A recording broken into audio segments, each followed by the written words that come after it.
HPV રસીકરણ અભિયાન અંતર્ગત અડાજણ અર્બન હેલ્થ સેન્ટર ખાતે મેયરશ્રીની મુલાકાત. માનનીય વડાપ્રધાન શ્રી નરેન્દ્ર મોદીના માર્ગદર્શન હેઠળ દેશવ્યાપી એચપીવી રસીકરણ અભિયાન શરૂ કરવામાં આવ્યું છે.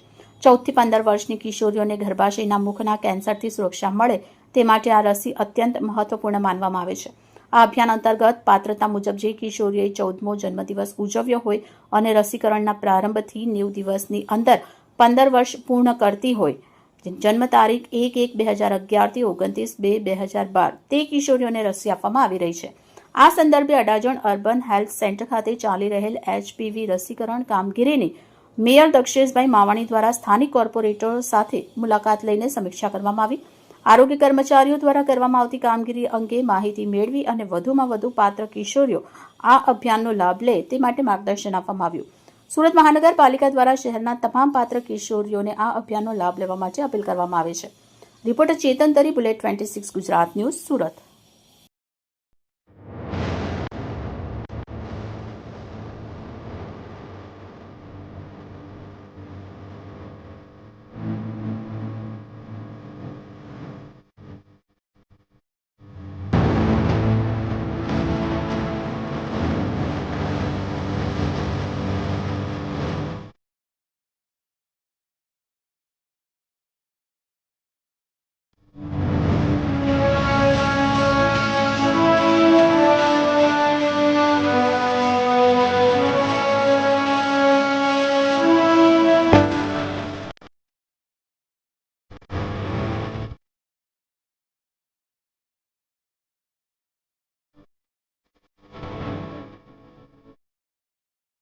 સર્વાઇકલ કેન્સરની સ્થિતિ ખૂબ ગંભીર છે.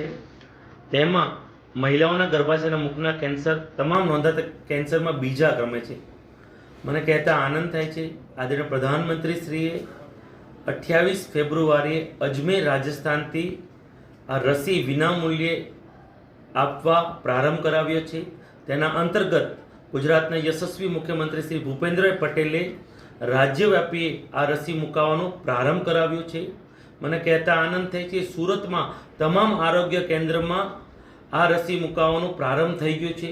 હું તમામ બાળકીઓ જેમનો 14 વર્ષ પૂર્ણ થઈ ગયા હોય અને 90 વર્ષમાં 15 વર્ષ પૂર્ણ થતા હોય તેવા તમામ વિદ્યાર્થીઓનો બાળકીઓને હું તમામ સુરતીઓને અપીલ કરું છું કે આ વેક્સિન મુકાવો અને 40 વર્ષ પછી જે મહિલાઓમાં સર્વાઇકલ કેન્સર થાય છે તે 99% નહિવત થશે.